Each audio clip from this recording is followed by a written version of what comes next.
बिस्मिल्लाहिर्रहमानिर्रहीम। अस्सलाम वालेकुम व्यूवर्स। आज मैंने जिस रेसिपी का इंतखाब किया है वो इंतहाई मज़ेदार और झटपट बन जाने वाली रेसिपी है, यानी कि ज़िंगर पराठा। आप हैरान होंगे कि ज़िंगर पराठा झटपट कैसे बन सकता है। आइए देखिए इस रेसिपी में मेरे साथ रहिए, आपको पता चल जाएगा कि झटपट ज़िंगर पराठा कैसे बनता है। बहुत आसान, बहुत मज़ेदार, गर्मी के मौसम में ज़्यादा किचन में भी नहीं खड़ा रहना पड़ेगा। आइए रेसिपी स्टार्ट करते हैं। सबसे पहले मैंने नॉर्मल आटा गूँधा था पराठे का, और उससे एक पराठा बेल के मैंने फ्राई पैन में डाल दिया है। बिल्कुल नॉर्मल जिस तरह हम घर में अपने लिए पराठा बनाते हैं, बिल्कुल वैसे ही पराठा बनाएंगे। इसको दोनों साइड से ऑयल लगा के हल्का हल्का सेक लेंगे। मुझे ऑयल में बने हुए पराठे अच्छे लगते हैं, आप घी या मक्खन जो भी चाहें इस्तेमाल कर सकते हैं। दोनों साइडों से गोल्डन हो जाएगा जब पराठा, तो फिर हम इसको एक साइड पे निकाल के रख देंगे। देखिए कितना खूबसूरत कलर आ चुका है पराठे पर।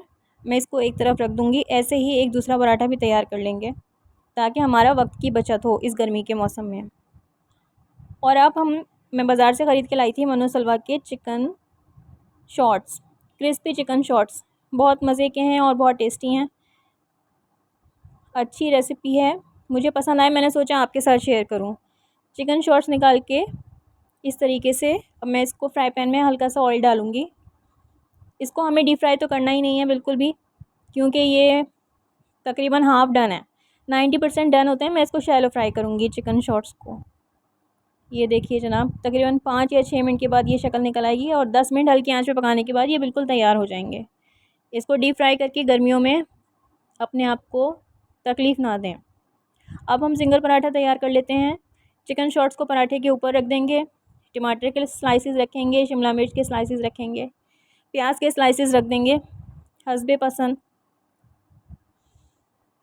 दोनों ज़िंगर पराठे पे इस तरह से चिकन शॉर्ट्स और सब्ज़ियां डाल के ऊपर से मायोनीज़ स्प्रेड आउट कर दें।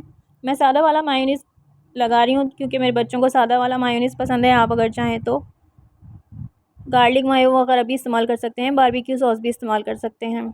ऊपर हम केचप फैला देंगे। लीजिए जनाब, झटपट ज़िंगर पराठा तैयार हो गया। गर्मी के मौसम में बच्चों ने भी खुशी खुशी खा लिया। सबको ही बहुत अच्छा लगा, मुझे भी बहुत अच्छा लगा। बेहतरीन सा पराठा तैयार है। अगर मेहमान आ जाएं अचानक तो आप ये तकरीबन 6 या 7 मिनट में तैयार कर सकती हैं रेसिपी। इस स्टेज पे अगर आपको रेसिपी अच्छी लगी हो तो फ़ीडबैक ज़रूर दीजिएगा।